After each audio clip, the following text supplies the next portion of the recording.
She only wanted to withdraw her own money, a simple errand on a quiet afternoon. But the moment she stepped into that bank, the air shifted. Whispers followed her every move, eyes flicked with judgment, and a smirk spread across the manager's face. To them, she was just an old woman who didn't belong. To her, it was another reminder of a world that still measured worth by skin.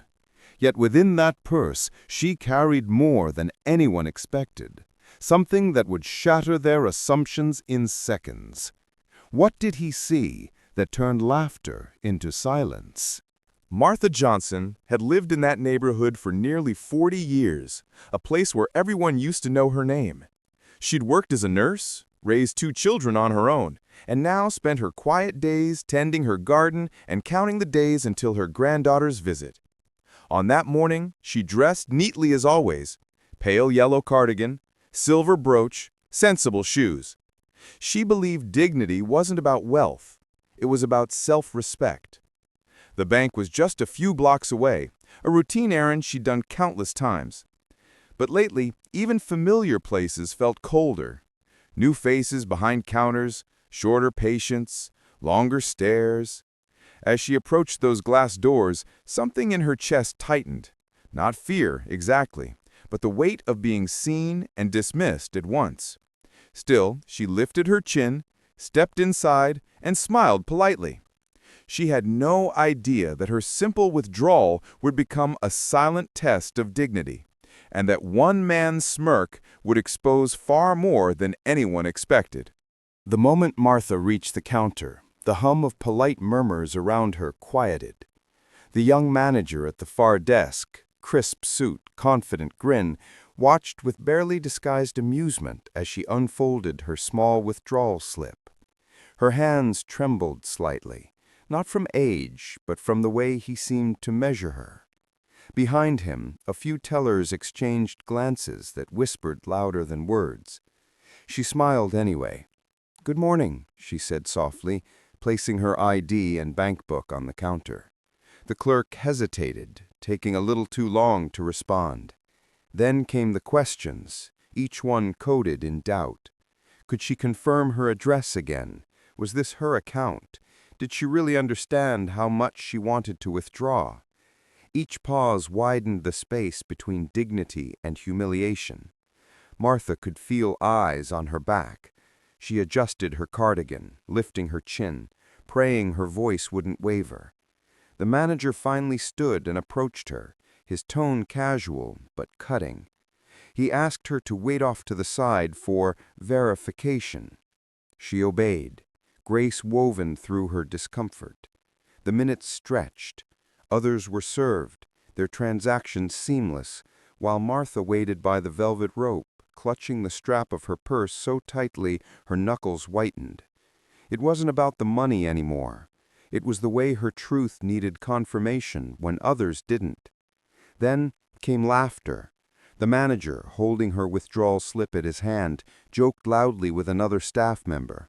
"You know how it is," he said with a glance toward Martha. The implication hung heavy in the air. A few customers pretended not to hear, others looked away, the kind of silence that always protects the wrong side of history. Martha's stomach turned, but she stayed still. Years of quiet endurance had taught her restraint that cut deeper than rage. She had lived through doors that wouldn't open for her, jobs that paid her half the wage, stares that followed her simply for walking tall.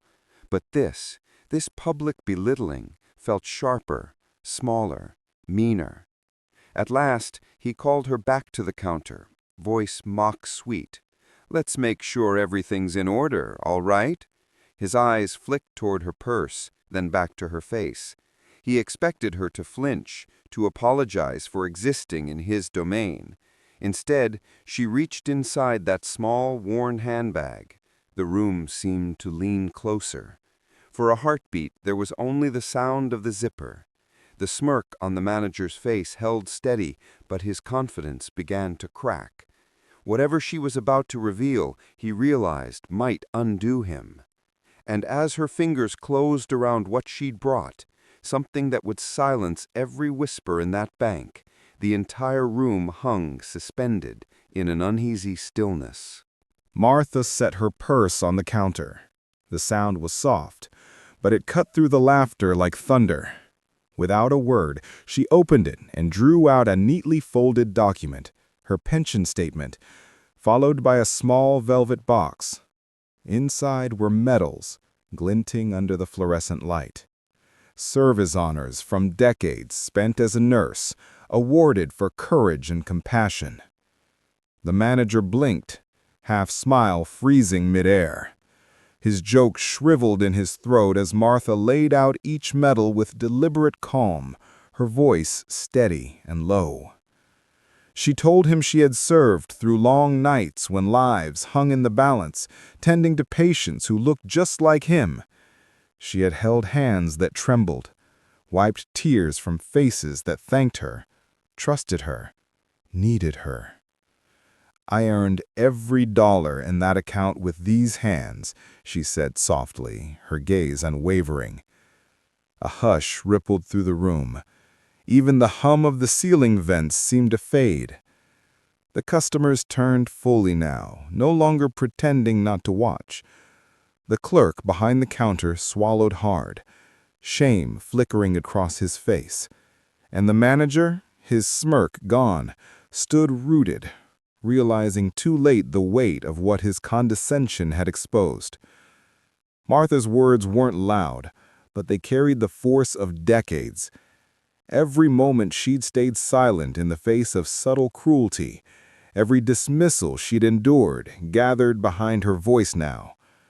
"You thought my worth ended at the color of my skin, but you never looked close enough to see what strength looks like."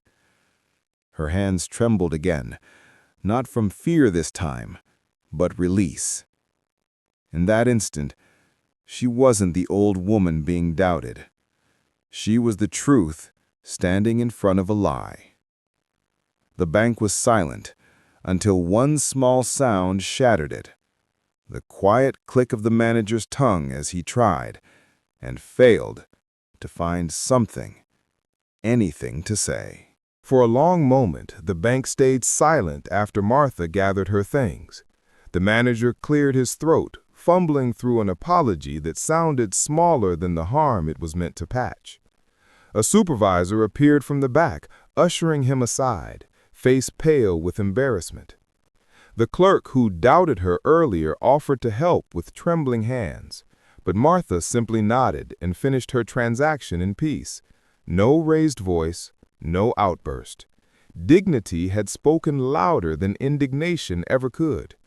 When she stepped back into the daylight, the air felt different, cooler, clearer. She breathed it in and straightened her shoulders, walking slowly down the sidewalk as if reclaiming every step that prejudice had tried to take from her. For her, the moment wasn't victory, it was vindication. Proof that truth never needs to shout. That story spread quietly online within days, first through witnesses, then through people who saw themselves in her calm defiance. Some called her brave, others said it was just another misunderstanding. But those who've lived that pause, the pause that asks you to prove your humanity, knew exactly what it meant. Racism doesn't always wear a pointed hood or hold a sign. Sometimes it hides behind a polite laugh, a raised eyebrow, a question asked twice. It lives in the doubt before respect is offered. And every week, someone else faces what Martha did, the slow erosion of dignity disguised as procedure. Yet her story reminds us of something fierce, that even the quietest stand against prejudice can ripple further than cruelty ever intended. Because the real question isn't how many times this must happen. The real question is how many more moments of silence we'll allow before we finally start listening.